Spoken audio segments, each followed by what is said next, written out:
ने पीलीभीत से सांसद वरुण गांधी का टिकट काट दिया है। अपनी 5वें लिस्ट में पार्टी ने इस बार वरुण गांधी की जगह उत्तर प्रदेश सरकार में मंत्री जितिन प्रसाद को उम्मीदवार बनाया है। राजनीति के जानकार वरुण गांधी के बीजेपी से टिकट कटने की कई वजह बताते हैं। हालांकि वरुण गांधी का टिकट क्यों कटा, इसके पीछे की वजह क्या है, केंद्रीय मंत्री नितिन गडकरी ने एक निजी चैनल को दिए इंटरव्यू में बताया है। दरअसल बीजेपी की 5वीं लिस्ट में मेनका गांधी और वरुण गांधी की टिकट का सस्पेंस खुला, जिसमें मेनका गांधी को तो बीजेपी ने सुल्तानपुर से टिकट दे दिया, लेकिन बेटे वरुण गांधी को बीजेपी ने बेटिकट कर दिया। 5वीं लिस्ट में मेनका और वरुण गांधी का सस्पेंस क्यों खुला, इस पर केंद्रीय मंत्री नितिन गडकरी ने कहा कि पहली लिस्ट राज्य के हिसाब से होती है, प्रदेश की टीम पार्लियामेंट्री बोर्ड के साथ चर्चा करती है, उसके अनुसार स्टेप बाय स्टेप फैसला होता है। ये बहुत स्वाभाविक पद्धति होती है। आपको बता दें कि पीलीभीत सीट पर 90 के दशक से ही मेनका गांधी का दबदबा रहा है। मेनका गांधी 1989 में जनता दल के टिकट पर इसी सीट से पहली बार संसद पहुंची थी। 1991 में इस सीट से बीजेपी को जीत मिली थी, लेकिन 1996 में फिर मेनका गांधी को जनता दल के टिकट पर जीत मिली। इसके बाद 98 और 99 के चुनाव में मेनका निर्दलीय मैदान में उतरी और इस सीट से सांसद चुनी गई। साल 2004 में मेनका ने बीजेपी का दामन थामा और वो फिर चुनाव जीत गई, लेकिन साल 2009 के लोकसभा चुनाव में बीजेपी ने उन्हें आंवला से प्रत्याशी बनाया और पीलीभीत से उनके बेटे वरुण गांधी को मैदान में उतारा। वरुण गांधी पहली बार लोकसभा इसी सीट से गए, लेकिन साल 2014 में वरुण की जगह मेनका को बीजेपी ने मैदान में उतारा। वरुण गांधी को बीजेपी ने सुल्तानपुर से टिकट दिया और वरुण यहां से चुनाव जीत गए। मेनका भी पीलीभीत से फिर जीत गईं।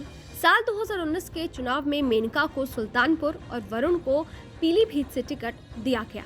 दोनों फिर चुनाव जीत गए, लेकिन इस बार बीजेपी ने मेनका को तो सुल्तानपुर से रिपीट कर दिया, लेकिन वरुण को टिकट नहीं दिया। अब आपको बताते हैं कि कैसे बीजेपी में वरुण गांधी का कद छोटा होता गया। वरुण गांधी के पिछले कुछ सालों की अगर बात करें तो कभी उनकी छवि फायर ब्रांड नेता की बन रही थी, लेकिन साल 2016 के बाद हालात धीरे धीरे बदलने लगे। साल 2017 चुनाव से पहले 2016 में बीजेपी कार्यकारिणी की बैठक से पहले प्रयागराज में ना अपराध न भ्रष्टाचार, अब की बार बीजेपी सरकार के पोस्टर लगे थे। पार्टी ने इसे वरुण गांधी की ओर से खुद को सीएम फेस के तौर पर प्रोजेक्ट करने की कोशिश कैडर पॉलिटिक्स के खिलाफ माना। यूपी में योगी आदित्यनाथ के नेतृत्व वाली सरकार ने जब अमेठी में उनके पिता संजय गांधी के नाम पर अमेठी के अस्पताल का लाइसेंस सस्पेंड कर दिया था, योगी सरकार को इसे लेकर भी वरुण ने खूब घेरा था। वरुण एक बार एक साधु को लेकर मंच से ये भी कह चुके हैं कि साधु कभी भी सीएम बन सकता है। इसे भी उनकी ओर से सीएम योगी पर तंज के तौर पर लिया गया था।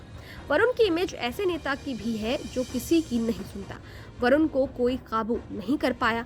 वरुण को पार्टी ने साल 2016 में बतौर राष्ट्रीय महासचिव पश्चिम बंगाल में संगठन का काम भी सौंपा, लेकिन उन्होंने इसमें कोई रुचि नहीं ली। वरुण 2019 में पीलीभीत से सांसद निर्वाचित होने के बाद बीजेपी के आयोजन से दूरी बनाते गए और ये बात भी उनके खिलाफ गई।